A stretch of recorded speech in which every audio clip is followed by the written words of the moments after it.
Et maintenant, nous allons passer à la deuxième partie de ce journal télévisé. Bonjour.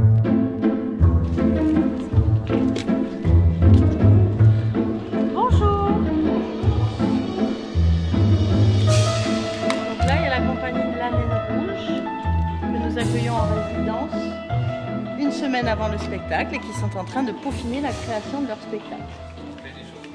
Alors nous sommes le collectif de la Naine Rouge et on vient créer un spectacle, donc avancer la création de notre spectacle qui s'appelle Souvenir de nez crochu.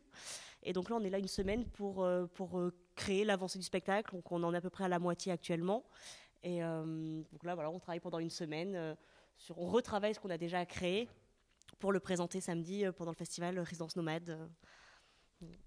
Est-ce que vous pouvez vous présenter ? Alors moi c'est Margot, je suis marionnettiste et comédienne. Kevin, marionnettiste et comédien. Et Juliette, marionnettiste et comédienne. Et Élise, je suis scénographe et administratrice et un peu tout le reste. Femme à tout faire. Voilà. Ouais. Couteau suisse. Donc, tout est créé ici ou c'est un spectacle qui a déjà été joué, qui a déjà été créé un petit peu et qui est modifié ? Alors, tout est actuellement en création. Donc ici, on avance la création, on l'a déjà commencé. Et voilà, tout est créé de nous-mêmes. Et il n'est pas encore terminé, donc on ne le terminera pas ici non plus. Là, on l'avance, mais on ne le termine pas encore. Il sera terminé qu'en mars de l'année prochaine. Mais vous le jouez quand même ce week-end ? On le joue, oui, on le joue ce week-end, mais du coup, ça ne sera pas le spectacle terminé. C'est-à-dire que ça sera le début du spectacle, mais qu'il n'y aura pas encore la conclusion et la fin. C'est-à-dire que c'est un spectacle en création. On va juste montrer là où on en est dans la création. C'est ce qu'on appelle une sortie de résidence. En fait, on va répéter dans des théâtres, dans des services culturels. Et en fait, le but après, à la fin de la semaine, c'est de montrer l'avancée de notre travail, là où on en est. Et c'est important pour nous d'avoir des spectateurs régulièrement, histoire qu'on puisse avoir leur impression, leur retour. Et nous, ça nous permet aussi d'avancer, de savoir ce qu'ils ont compris, pas compris, ce qui est encore un peu fragile. Ou ce genre de choses, quoi. C'est vrai que c'est très important pour nous dans l'avancée du spectacle, sachant que c'est pas du tout un texte écrit, c'est nous qui avons tout créé, donc c'est encore plus important, quoi.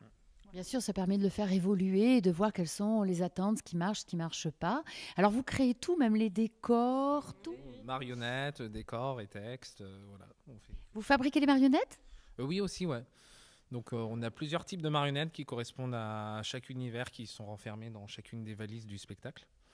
Et sinon on a tout créé aussi, parce que même le texte, parce qu'on parle d'une thématique qui nécessitait aussi d'être vraiment au présent et pas de récupérer un texte qui aurait été écrit il y a 20 ans. Donc c'est pour ça aussi qu'on essaie dans cette démarche-là.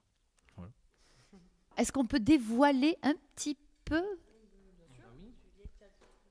Comme vous voulez. Du coup, le spectacle s'appelle Souvenir de nez crochu. Et en fait, on est parti sur la thématique de la sorcière et donc tous les clichés qui étaient véhiculés autour d'elle. Et donc nous, notre travail, c'est de démonter tous ces clichés-là avec nos marionnettes, nos valises et nos textes. Voilà. C'est du coup, ça se passe dans un grenier de la gardienne des souvenirs qui est décédée, et son chat, qui était bourré de préjugés, va découvrir au fur et à mesure de son aventure pour sortir de ce grenier, l'histoire un peu des clichés sur la sorcière, des persécutions, des avancées féministes, etc. Et comment ? Ah bah évidemment, Starhawks, on l'a bien lu. Voilà, Mona Chollet, tout ça, on s'est bien nourri. Et donc c'est un conte historico-fantastique, voilà. Parce qu'on a vraiment mêlé du concret et nous, notre imaginaire autour de la magie, autour de la sorcière, autour... Voilà, de tout ça. C'est aussi le personnage central du spectacle est un chat, parce qu'on ne voulait pas que ce soit ni un homme ni une femme qui porte le message, mais plutôt un chat, pour des raisons aussi... C'est tout public, j'imagine. Bien sûr, ouais. Oui, c'est un tout public à partir de 8 ans. On a vraiment voulu faire aussi un spectacle ludique qui soit très accessible aux enfants, quoi. Pour histoire aussi de faire passer le message aux enfants, mais que ça plaise aussi aux plus grands. Un petit mot sur la compagnie ? Alors la compagnie de la Naine Rouge, elle existe depuis 3 ans. Et ça fait vraiment 2 ans qu'on travaille sur les créations. Donc on a eu une année un peu administrative et là ça fait 2 ans qu'on est en création. Là on en est à notre 2e spectacle. Donc nous on s'est rencontrés en étant étudiants, donc ça fait entre 5 et 10 ans qu'on se connaît tous. Et voilà, et donc on a créé cette compagnie pour créer des spectacles publics et surtout aussi pour aller à la rencontre de spectateurs pas toujours très habitués à aller au théâtre, etc. Et donc on crée toujours des ateliers de médiation et des rencontres autour des sujets qu'on traite. Donc là, le sujet de la lutte des droits des femmes. Et voilà, donc on crée vraiment des ateliers et des rencontres autour de ces thématiques-là pour justement aller parler de ces sujets à des enfants, à des territoires assez éloignés de l'offre culturelle. Donc à chaque fois qu'on crée un spectacle, on crée aussi tout un projet autour de médiation. Voilà, et donc ça, c'est ce qui vraiment nous réunit tous les 4. Et voilà, donc souvent spectacle donc, de marionnettes ou de théâtre d'objets. Notre première création était du théâtre d'objets. Voilà. Vous êtes situé où? Alors nous sommes sur Bordeaux. Après, voilà, nous travaillons sur Bordeaux, notre bureau, notre siège à Bordeaux. Après, on se déplace pas mal dans la métropole et actuellement, maintenant en Dordogne. On a plusieurs partenaires en Dordogne aussi maintenant. Donc vous aussi, vous êtes nomade?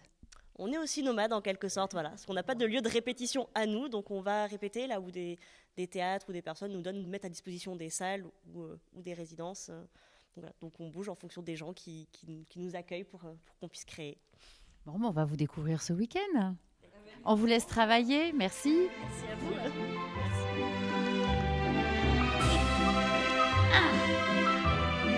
Merci.